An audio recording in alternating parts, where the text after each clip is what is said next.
بسم الله الرحمن الرحيم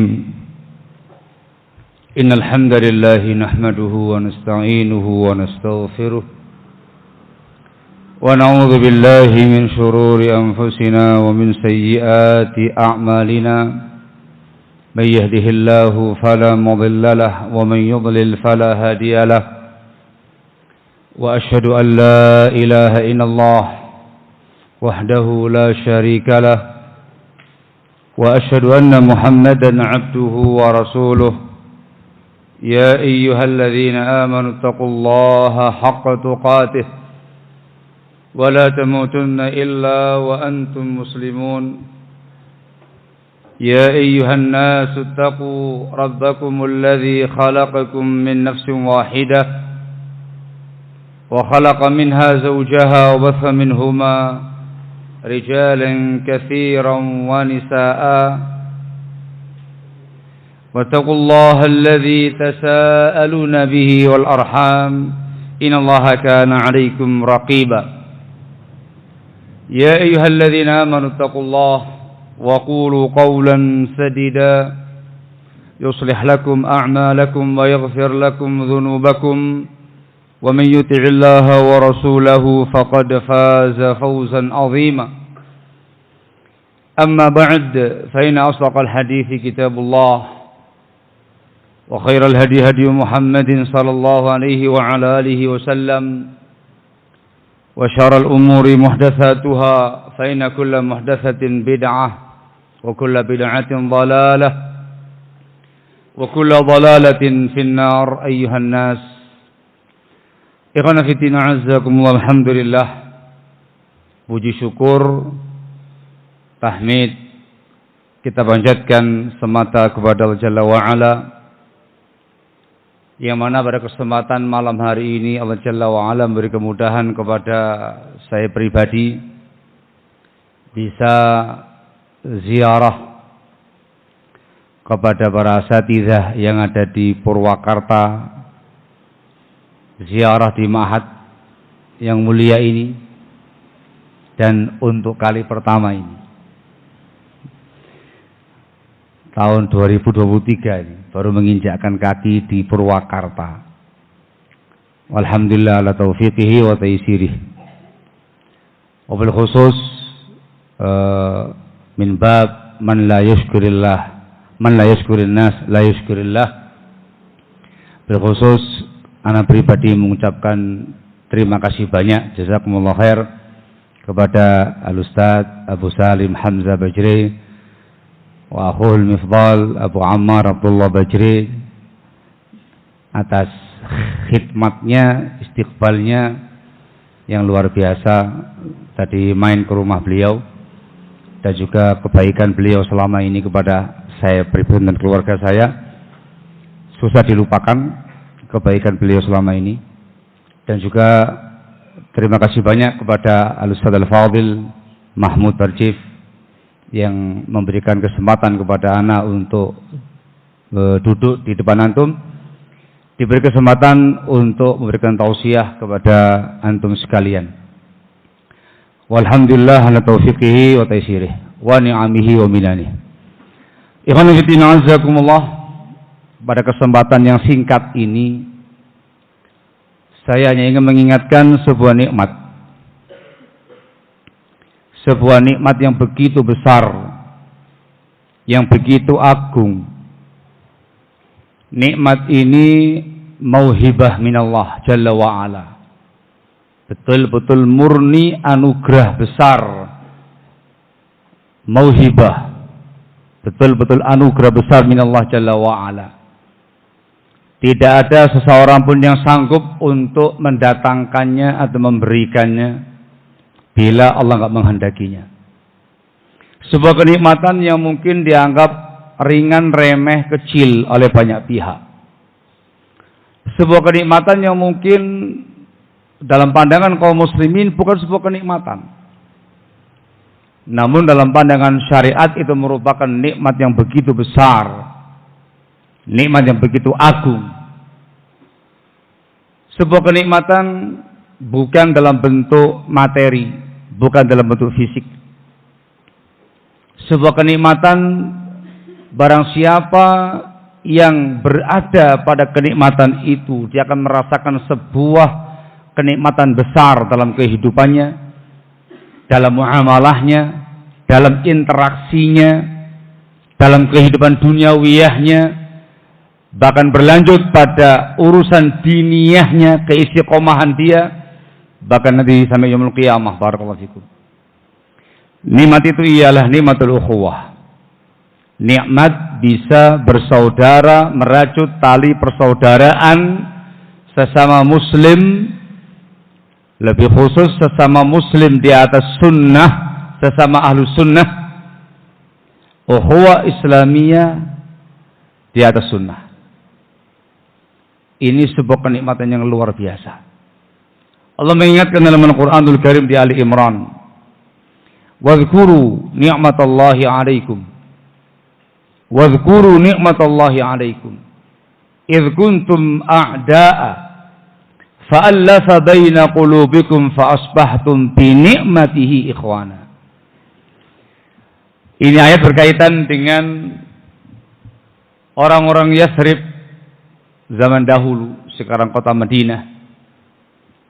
Di masa jahiliyah ada dua suku besar, ada Aus, ada Khazraj, yang sesungguhnya dalam sejarah mereka adalah saudara, satu darah. Ada yang mengatakan Banu Qailah. Di era jahiliyah mereka bermusuhan, saling bermusuhan, berseteru, berselisih, berpecah belah, saling memusuhi, saling dendam. Bahkan di tengah-tengah mereka ada perkelahian, bahkan ada perang antar suku. Peperangan terbesar yang dikenal dalam sepanjang sejarah mereka dikenal dengan Yaumu Bu'ats. Ketika datang Islam, dakwah Islam masuk ke kota Madinah, dibawa oleh para sahabat, Mus'ab bin Umair dan juga yang lainnya, semoga Allah meridainya. Lalu beliau datang hijrah ke kota Madinah bersama para sahabatnya, para muhajirin. Dengan Islam yang dibawa, diajarkan Nabi kita Muhammad SAW. Dengan mereka kemudian bitaufiq minallah jalla wa'ala, semata hidayah minallah masuk Islam. Allah jalla wa'ala melembutkan hati-hati mereka dengan Islam ini. Hilang permusuhan, hilang kebencian, hilang perseteruan, hilang bahkan peperangan di antara mereka dengan nikmatul Islam ini. Allah mengingatkan, wadhkuru ni'matallahi 'alaikum, dan ingatlah nikmat Allah atas kalian. Idh kuntum a'da'a, ketika kalian dahulu bermusuh-musuhan, saling bermusuhan. Fa'allafa baina qulubikum, lalu Allah Jalla wa Ala melembutkan di antara hati-hati kalian dengan Islam, dengan sunnah, dengan iman. Fa'asbahtum bi ni'matihi ikhwana, maka dengan nikmat Allah semata kamu semua sebagai hamba Allah yang bersaudara. Di awal ayat diingatkan nikmat Allah, wadhkuru nikmat Allah. Di akhir ayat ditegaskan bahwasanya ukhuwah di antara kalian itu semuanya bi ni'matillah, dengan nikmat Allah Jalla wa Ala.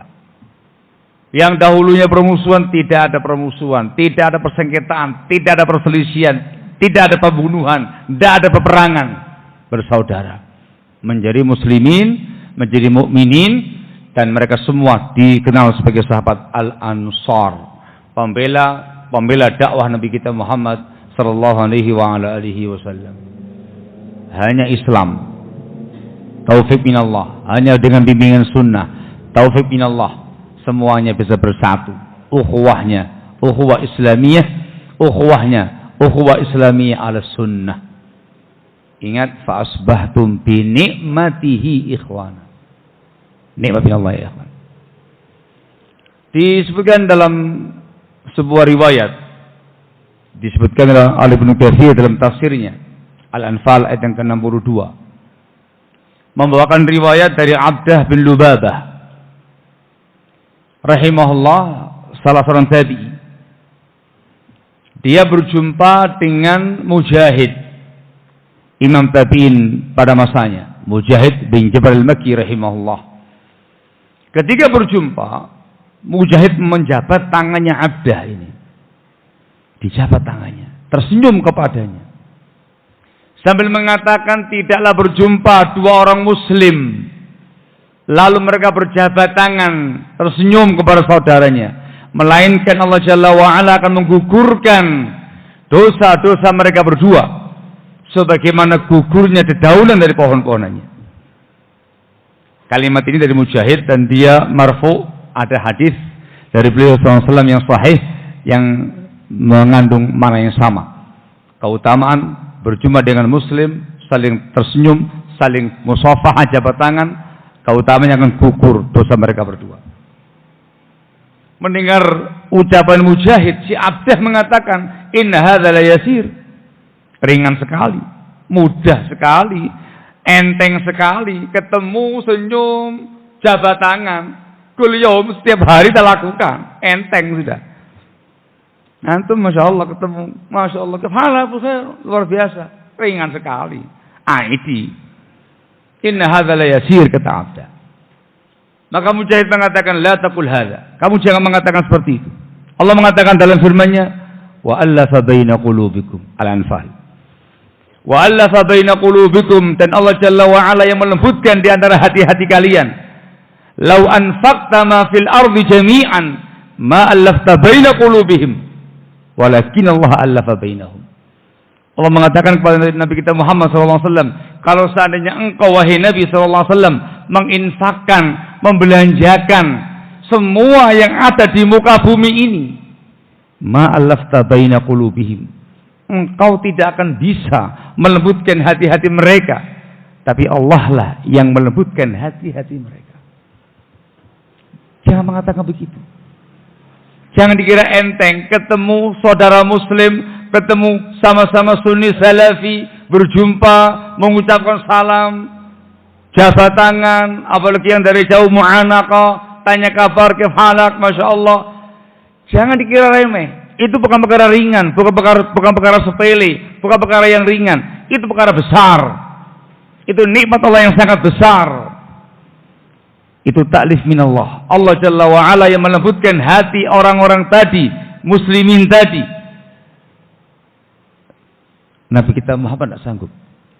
Allah mengatakan kalau seandainya Nabiullah Muhammad, Sayyidu Bani Adam, Sayyidu Waladi Adam, orang yang paling mulia indallah, Rasul yang paling mulia, diberi fasilitas dunia dan seisinya dipakai untuk melembutkan hati dua orang, nggak bakal bisa. Nggak bakal bisa. Ma'allafta baina qulubihim. Tapi Allah lah yang melembutkan di antara hati-hati mereka.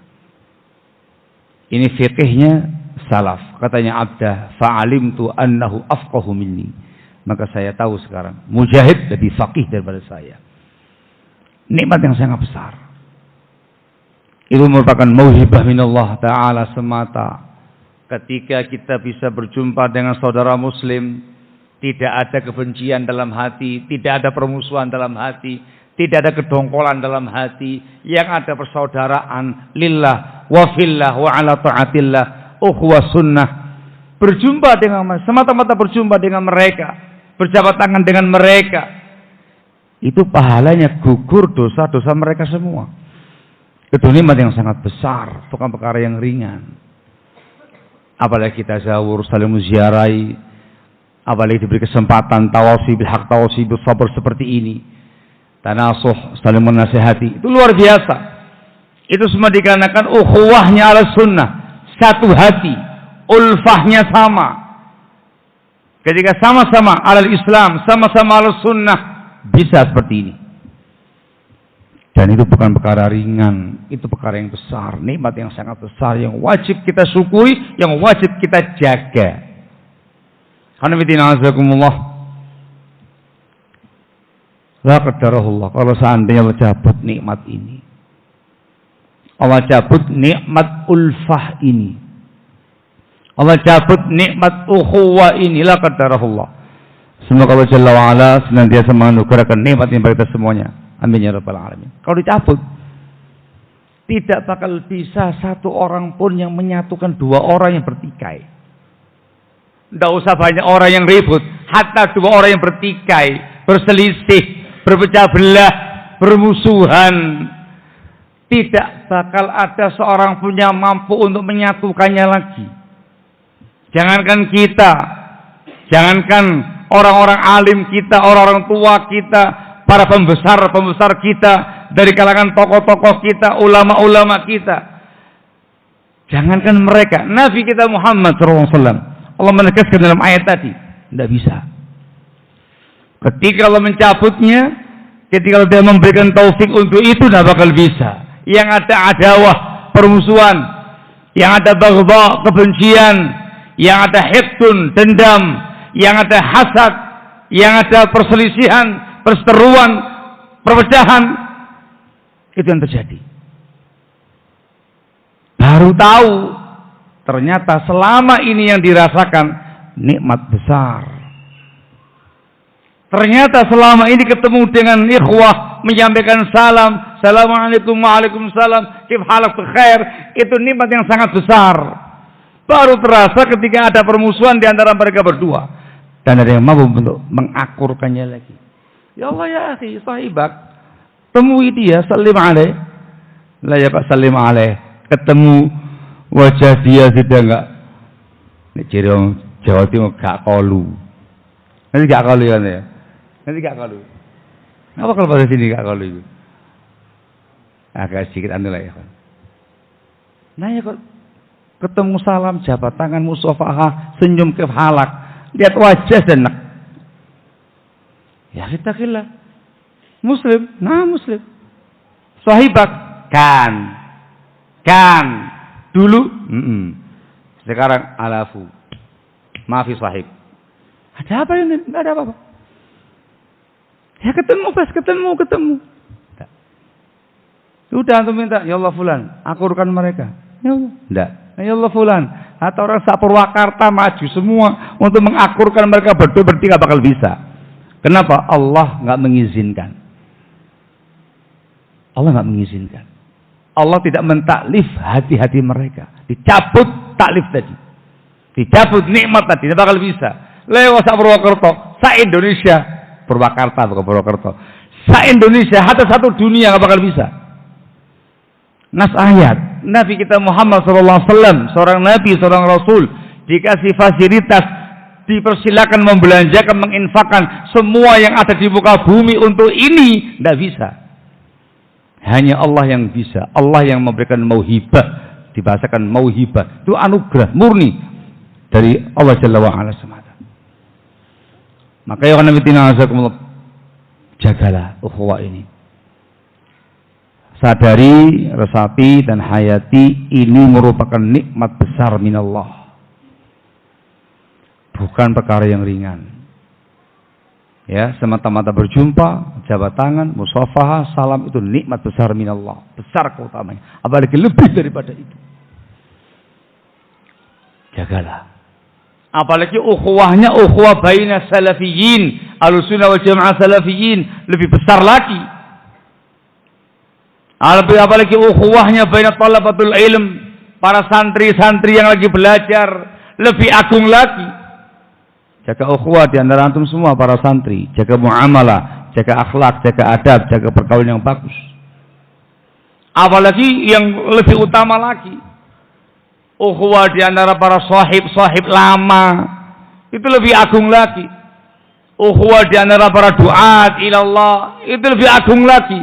Ukhuwah di antara para ulama wa masyayikh, lebih utama lagi. Semakin agung orangnya, semakin mulia orangnya, maka ukhuwah di antara mereka semakin mulia, semakin dianjurkan, nikmatnya semakin besar.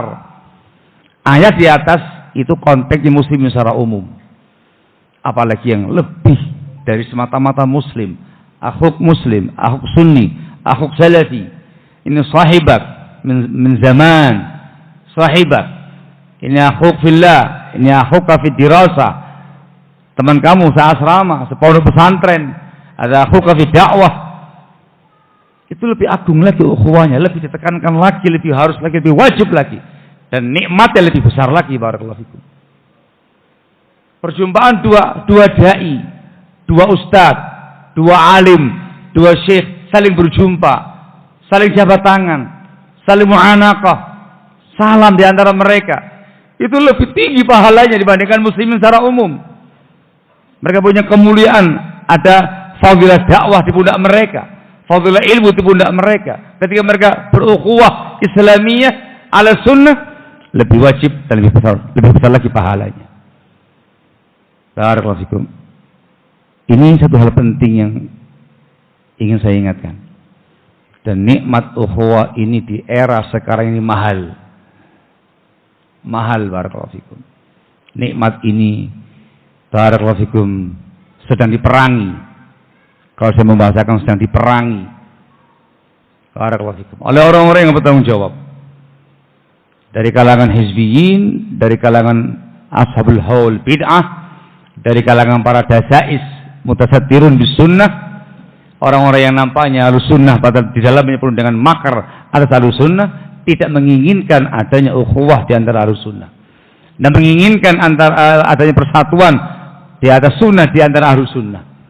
Hati-hati, ini mahal. Dijaga, dilestarikan. Dan cara menjaganya dengan dua cara. Lalu penjabaran panjang di kalangan para ulama bisa membahas khusus pembahasan mereka terkait dengan masalah ukhuwah Islamiyah ini. Yang pertama dengan cara melakukan, mengupayakan semua asbab yang mengokohkan ukhuwah. Ucapan-ucapan, tindakan-tindakan, perbuatan, perilaku, tingkah laku, tindak tanduk, muamalah akhlakiyah yang bisa merekatkan ukhuwah. Bertemu saling salam, tazawur fillah, tanasuh fillah, tasyawur, ta'awun fisabilillah. Upaya-upaya untuk semakin mengokohkan ukhuwah dengan cara-cara syar'i. Lakukan itu dengan penuh keikhlasan, dengan penuh kejujuran, bukan tala'ub, bukan bermain-main, bukan dikarenakan ada rekayasa, bukan dalam rangka tendensi, tidak ada. Lillahi ta'ala. Kerjakan asbabul ukhuwah. Dan yang kedua, tinggalkan jauhi segala sesuatu yang menyebabkan memunculkan perpecahan, permusuhan, retaknya ukhuwah. Semua ucapan, semua perbuatan, tingkah laku, tindak tanduk, perangai yang membuat rusaknya ukhuwah, tinggalkan dan jauhi. Apapun itu yang dinaskan dalam Quran, dalam hadis, keterangan para ulama yang dilarang dikerjakan dalam ukhuwah Islamiyah, tinggalkan. Jangan saling hasad, jangan saling memusuhi, jangan saling ngasih punggung, jangan saling menzalimi, jangan saling dusta, jangan saling takhzil, menggembosi, melemahkan saudaranya, jangan menyerahkan saudara dia kepada musuhnya. Hal-hal yang dilarang dalam Islam, tinggalkan semuanya itu. Sebab kalau dikerjakan akan merusak ukhuwah tadi. Pupuk ukhuwahnya, singkirkan asbab yang memecah belahnya. Harus dua ini. Dan mungkin salah satunya.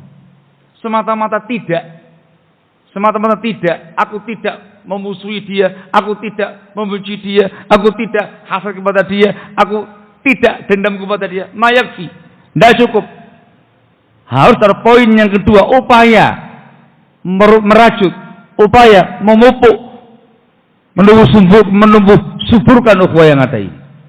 Jangan asbab takwiyatul ukhuwah, yang menguatkan ukhuwah. Atau sebaliknya semata-mata mengerjakan asbab yang membuat kokoh ukhuwah, tapi di saat yang sama mengerjakan hal-hal yang merusaknya.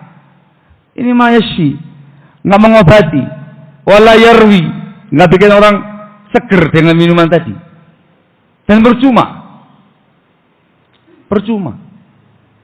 Berupaya untuk memupuk ukhuwah, berupaya untuk saling memunasahah, saling tasyawur, saling tazawur, tapi di saat yang lain juga merusaknya, mengerjakan tindakan-tindakan yang merusak ukhuwah, melafalkan kata-kata yang merusak ukhuwah, memunculkan tindakan-tindakan yang memunculkan permusuhan di antara mereka, percuma. Apa yang dibangun dirusak. Ukhuwah ini akan terjaga dengan dua cara tadi. Lakukan hal-hal yang mengokohkannya, rajut, kokohkan, pupuk dia. Dan tinggalkan segala sesuatu yang merusaknya atau menghancurkannya. Barakallahu fikum. Selebihnya tawakal kepada Allah Jalla wa'ala, mohon taufik kepada Allah. Semoga diberi ukhuwah Islami ala sunnah.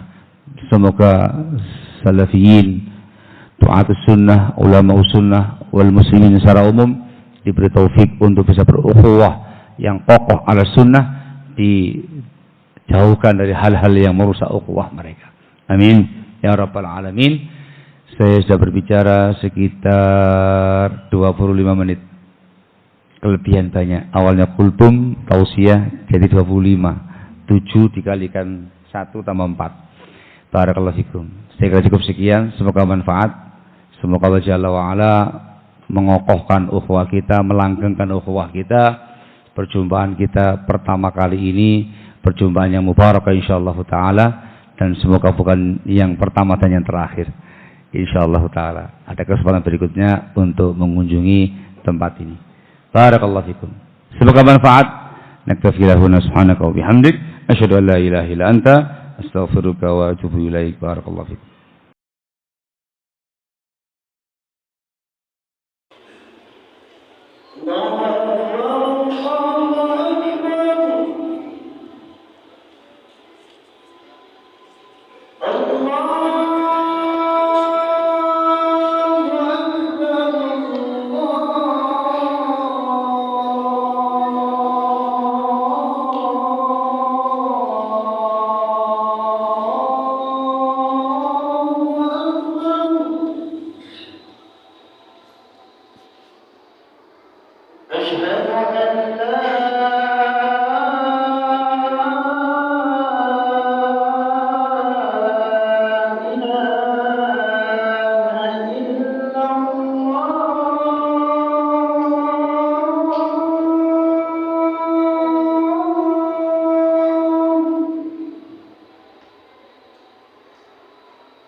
الله